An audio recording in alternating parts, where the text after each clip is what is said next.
Hi,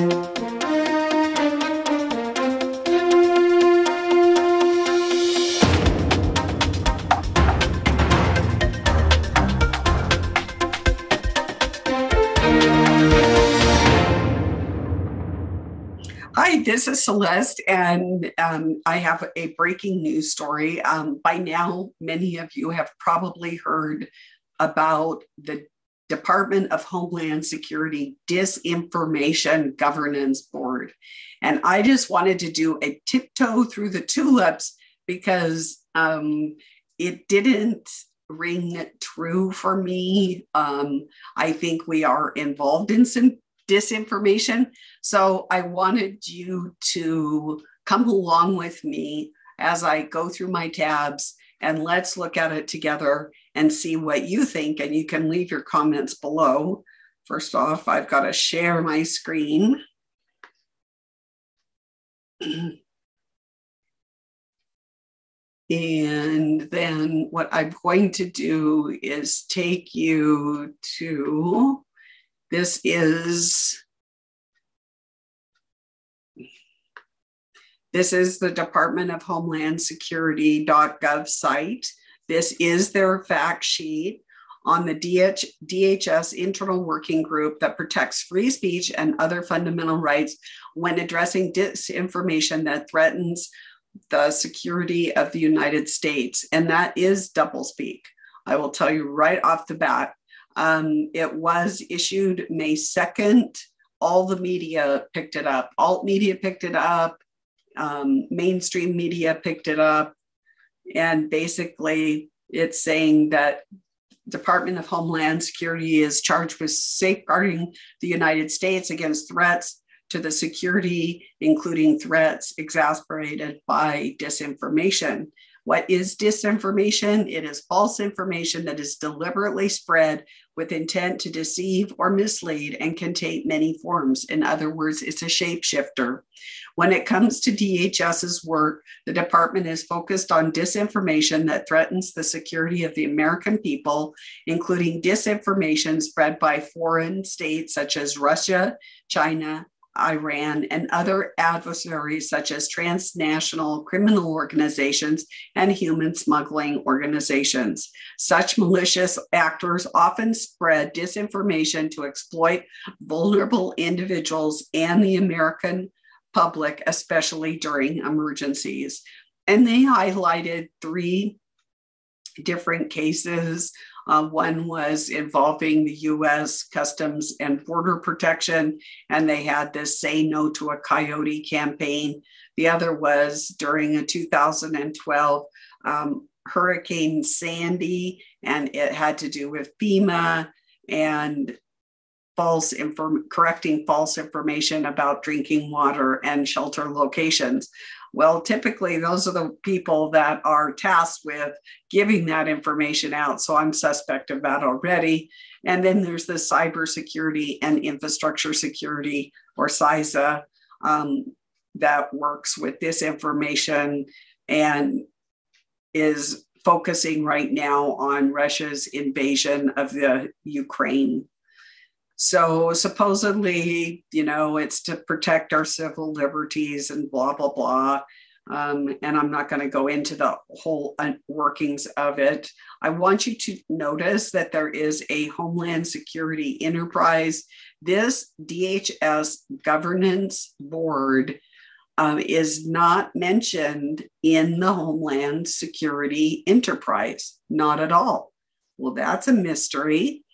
They deal with everything from the faith-based over here to partnerships with law enforcement, ombudsmen, strategies for women, and yet they don't have this disinformation governance board.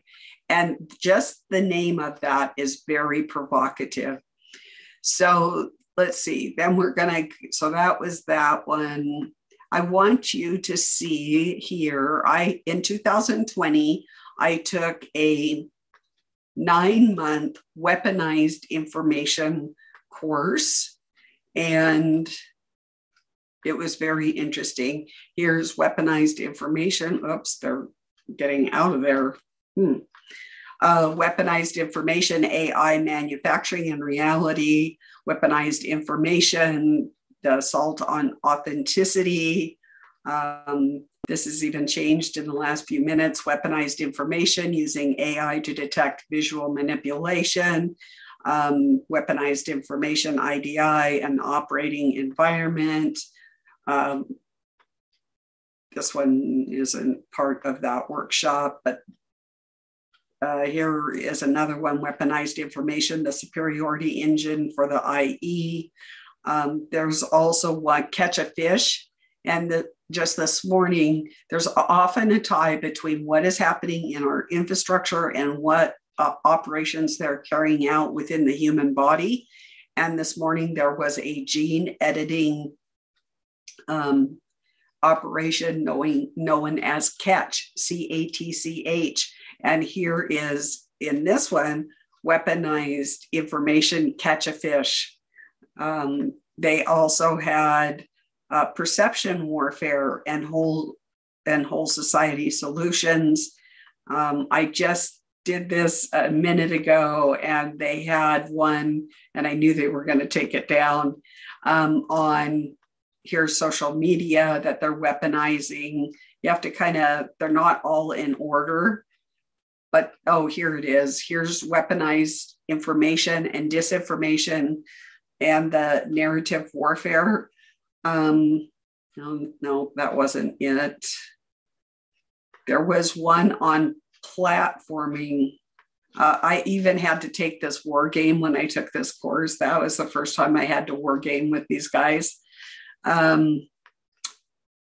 There is one, and I just mentioned it. Content blitz and deplatforming and deconstructive panels. I do believe this is the one class where they went into the deplatforming of Alex Jones and Joseph Watson and how they did it and how they were going to fracture the alt media. And it's actually it works very effectively, unfortunately. So they have it very metriced out, and I myself have experienced it, as have a lot of other people in the alt media. But that still doesn't get us. So I just wanted you to know that there's this incestuous relationship between what happens at DHS and the government and the military. Has always been there. Let's go to the Federal Register and see everything that goes on in the federal agencies must go through and into the Federal Register. So we should find some information about the Department of this Disinformation Board. What do we find? 0 documents. That makes me scratch my head, because if this was a federal program that was being operated, and there's a lot of committees, oversight boards, and all of this, and they all have their meetings and everything in the Federal Register. As a matter of fact, if we take out the DHS, I can show you that, I think.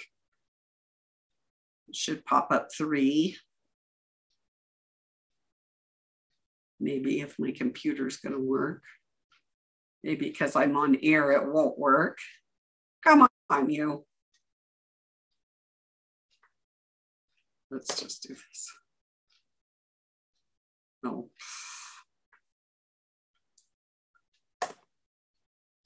Oops.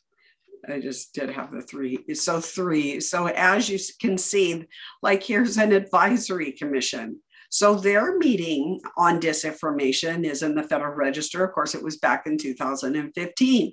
But once again, let's go back. We don't find anything. We find nothing on the DHS. Well, we'll type it in again because that's what it wants me to do. So there are no documents in the Federal Register. So that means that somebody else is pulling the strings on this. So let's hunt further. And I'm going to go to my inbox because that's the best picture that I can come up with. If I go to the World Economic Forum, it scrambles it. So I'll show you that in a minute, but let's talk you through it for a few minutes. So this I just received this morning, and this is on civic participation. And basically, this is the spike protein that we all know that I introduced you to back in the spring of 2020. But this one is particularly focused not on COVID, but on civic participation. And the World Economic Forum says that they are inventing new modes of governance. This means that they are transitioning your government, whether you're in the United States, whether you're in another country somewhere in the world, they are beginning to transition these governments to the big umbrella of the United Nations, and that these nations then become vassal states, much like a vassal state of Rome, a vassal state of Egypt in the ancient days. And so, and it doesn't matter, there's many sub-organizations under the UN umbrella. For instance, the FAO, the OIE, the WHO, and the list goes on. They love their acronyms as much as our government does. Then there's going to be this shift in power. I don't know if I push that, it may not work, so I'm not going to do it. So basically, that's why we are seeing stolen elections, hanging chads, dead people voting, direct energy weapons influencing people. And so there's going to be this shift in power from the physical, just as we are seeing in the infrastructure, a switch from going to brick and mortar buildings. Oftentimes you can go to the store and not see very many people where it used to be crowded. Now most people are going digital. And that's what you're going to see, is the power is now being shifted to the virtual realm. There's also this whole program for 21st century citizens. Supposedly, you're going to have your voice heard, but that voice is only going to be heard if you are pro-agenda. If you do things like inequality, social justice, climate change, that type of thing, then your voice will be heard. Otherwise, your voice isn't going to be heard. Now, here's an interesting one. There's digital participation. Now, back in 2019, in December, I got a 232-page military document, and it talked about a digital twin. And basically, that is, we've got the world that we've always known that our parents and grandparents and their parents lived in. But now we have this virtual realm. It's augmented, it's enhanced, it's satanic, it's the beast system, it's the Antichrist system, and it's virtual. And they want us to all live our life in our lazy boy chair with a bunch of Oculus glasses on, living out, working, playing, interacting in this virtual realm. Basically, they don't want us around. You are going to need, in the future, you will be required, if you're going to interact with society, to participate in this digital participation. Then the next thing, can I get this up here, is a breakdown in trust. That's why we are seeing these, again, stolen elections, corrupt politicians. The system, it is being highlighted. It's like a beam of light, like a flashlight is being beamed, that you can't trust your form of government any longer. Let us, the benevolent United Nations, with all this sweet language and ideology, we will take care of your every need. And yeah, they will, and put us into Soylent Green. So anyway, that is all, it's all metriced out. So this is just part of the plan. There is going to be a new decision maker. And if you have a biblical worldview, you know that new decision maker is going to be the Antichrist. For a time, it's going to be the United Nations. heading up this global system. Of course, they'll be working with their partners, both public and private partners, like the World Economic Forum. But there will be a new decision maker. And as you can see with this spike, remember, these spikes are like 200 layers deep. So it will affect every part of your life and your civic participation. And when we raise our voices in opposition and we say no to certain things, or we demand the right to be able to grow our food and not have contaminated food, that is against the system. And so you're going to find increased opposition. I think that we all have to do it. And the beginning of that is for you to know that this even exists. So I'll show you what it looks like when it scrambles it. So as you can tell, so this is the World Economic Forum. I want you to see that, but see, it kind of scrambled it so it wasn't as easy to see. Remember, when you go to the World Economic Forum, you can sign up for free. They do send a newsletter out once a week and tell you what their highlights are, and it's very insightful, like it was for me today. And on this right-hand side, it will tell you all about, so you can push the buttons, and this is going to change. This right-hand side will tell you about what digital participation is, what is the breakdown in power, what is the new decision making as far as what they are. And then down below is almost real time. It's within 24 hours. You're going to see all the different media publications on the particular, like the new decision maker. So you'll see that right there. So I would take some time and look at this. I am very convinced that the DHS Disinformation Governance Board is being run by the United Nations and the World Economic Forum. After seeing this, they are continuing their agenda. Many people thought that this agenda stopped with SARS-CoV-2. It did not. They had 250 goals that they wanted to reach, and that was to change every aspect of the way that you and I live. So they are continuing their advance and invasion. And like I mentioned, check these sites out. But I think you could reflect on what they're doing with the infrastructure, such as this Disinformation Governance Board. They are also doing into our bodies. So I really want you to pay attention to that, because it's all an integrated system these days. We cannot look at one thing as an isolated silo event.